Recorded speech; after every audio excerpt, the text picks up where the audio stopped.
Hi, I'm Crystal. I was diagnosed with CF at 2 weeks of age via sweat testing after failing to thrive. Aside from setbacks during my adolescence caused by my own poor choices, most of my CF-related complications have been digestive, not respiratory. I've always struggled to gain and maintain weight. At the age of 12, I was diagnosed with CF-related liver disease, and at 22, CF-related diabetes. From the ages of 8 to 25, I was involved with CF-related research. I participated in approximately 30 trials because I wanted to help grow the medical knowledge of my disease. Furthermore, my academic career was spent studying biomedical sciences to support my work in veterinary medicine before becoming a traveling, homeschooling domestic engineer. I have a strong desire to understand how and why the body works the way that it does. To use all of that knowledge for my personal gain, for the last 11 years, I have weightlifted 5 to 6 days a week and participated in cardio activity 3 to 4 times a week. During both of my pregnancies, which I will further dive into, my activity levels did not diminish. I believe that's why my labor and deliveries were, by comparison, easier than expected. Since being pregnant, my reproductive health has been optimal. I think that's due to the CFTR modulator I take, as well as being conscious of my health and diet. Orkambi was my first CFTR modulator. I took it from 2017 to 2019. Before getting pregnant, I was led to believe that I would not be able to get pregnant without medical assistance. My personal experiences before being on a CFTR modulator proved that fact true. In 2017, my husband and I had been trying to get pregnant for approximately 8 months. We succeeded without any medical assistance, but not without frustration and anguish. My first pregnancy began in July of 2017. I quit taking Orkambi within the first 5 weeks due to minimal data related to any fetal effect caused by this drug. My total weight gain during this pregnancy was 16 pounds. During this gestation, I experienced 2 lung exacerbations around the 20-week mark. My FEV1 reduced from 92 to 79% during those times. It should be noted that my lung function had not been that reduced in more than 5 years. With antibiotic assistance, both cases were resolved. Within the next month, however, I experienced the onset of 3 different diagnoses: influenza, an upper respiratory infection, and a sinus infection simultaneously. While these did resolve, it took a lot longer than usual. I attribute this to not having been on the CFTR modulator at the time.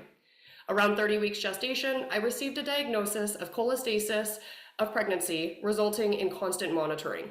At 36 weeks, we dosed with betamethasone, induced labor, and delivered vaginally, epidural-free, within 48 hours. All pregnancy-related complications resolved within a week of delivery.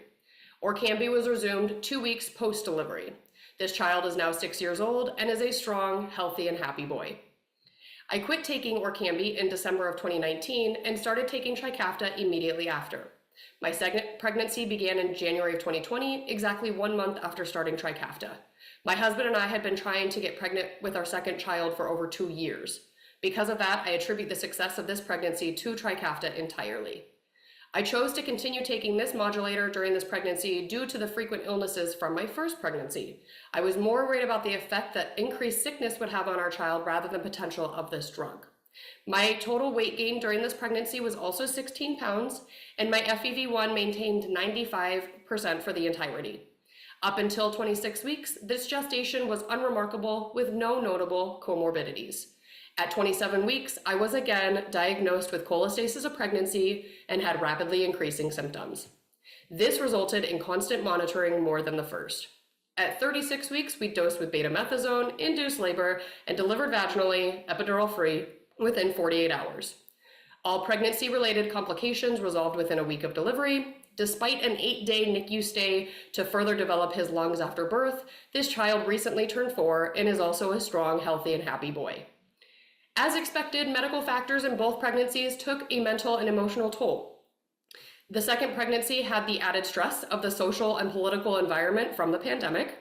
In each pregnancy, though, I endured 2 distinctly different emotional experiences with my medical staff.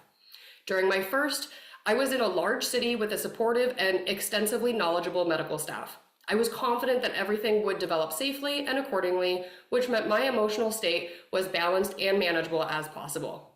In my second, I was living in an area where CF is not common, so much so that during labor and delivery, I had nurses from all over the hospital come and talk to me about my illnesses and experiences.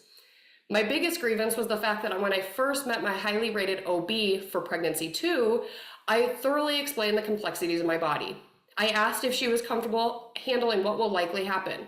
As an example, the cholestasis and potential exacerbations with possible hospitalizations. She said yes.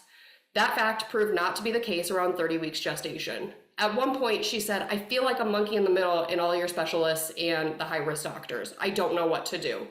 Her poor bedside manner left me feeling reluctant and unconfident for the remainder of my pregnancy. Drawing to a close. Patients with CF live this life every day. We know our body and we know it's hard to handle so much at once, especially when it's not your specialty. When we explain things, it's not out of arrogance or attacking your medical knowledge. It's because we do know our bodies better, even if you know the literature better. All I ask is that we remember the main objective, being a team for the betterment and comfort of the patient. We're not just an exciting case to conquer or numbers on a screen. We are people with lives and emotions. We are the ones who have to manage the whole of our illnesses every single day.